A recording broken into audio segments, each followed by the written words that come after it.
Je sais pas si on entend la pluie en fond, il pleut pas mal là. J'espère que vous entendez et que ça vous relaxe.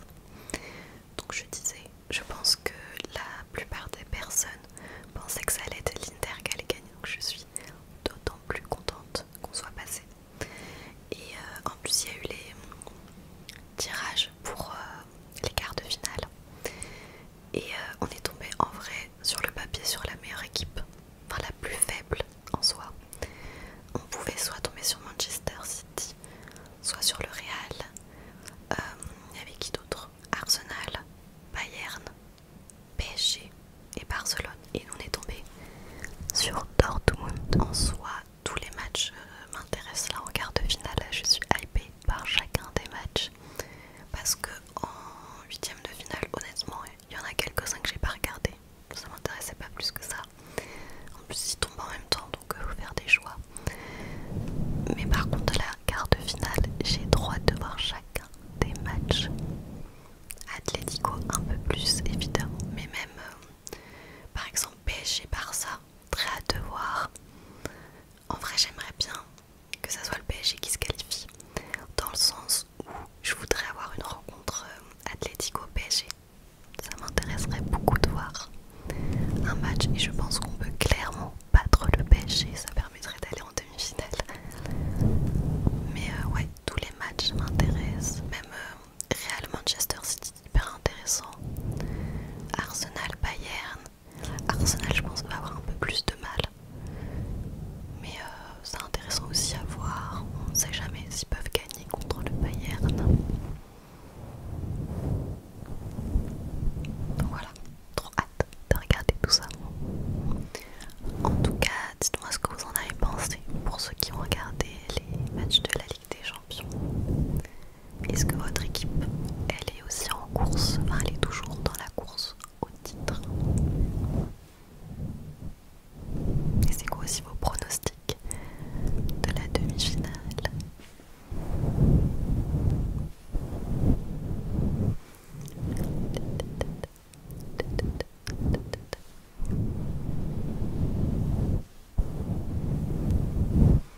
Sinon, il y a eu quoi d'autre?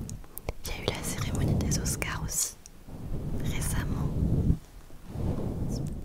J'avais pas spécialement d'attente par rapport à... Enfin, concernant la cérémonie des Oscars.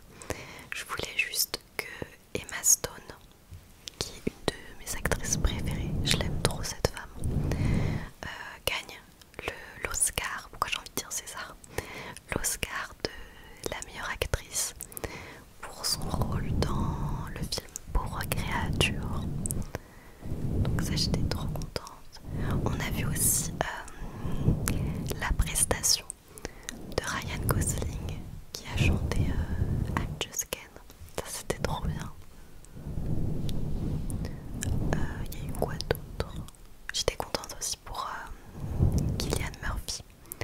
Il a gagné l'Oscar du meilleur acteur dans le film Oppenheimer. Bah, d'ailleurs, Oppenheimer a remporté, alors je sais plus c'est combien de titres, mais il a remporté dans tellement de catégories. Ça a raflé tous les prix des Oscars.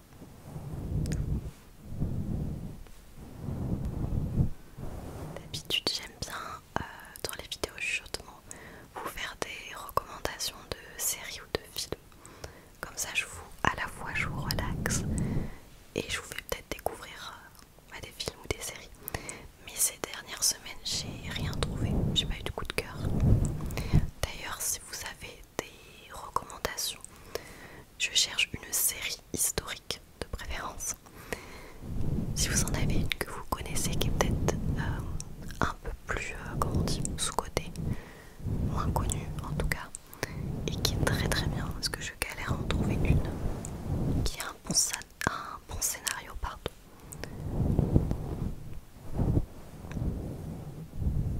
Vous savez ce que je regarde en ce moment? Hyper honteux. Je regarde, enfin pas honteux pour lui, attention. Je regarde les lives de Linka sur Amour Sucré. Pour ceux qui connaissent pas, c'était à l'époque en fait, je jouais en primaire à Amour Sucré. Enfin je sais pas vous êtes de quelle génération? Mais moi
je suis parce qu'il y a Natou, il y a Gaël, il y a Domingo, le casting il est super bien.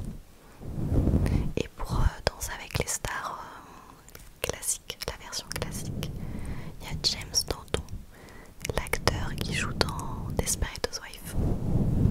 Donc ça me fait trop bizarre par contre de le voir dedans.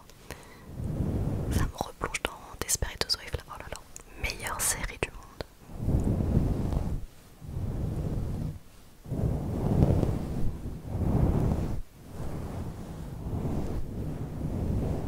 Sinon, il faut que je me mette à lire beaucoup plus souvent.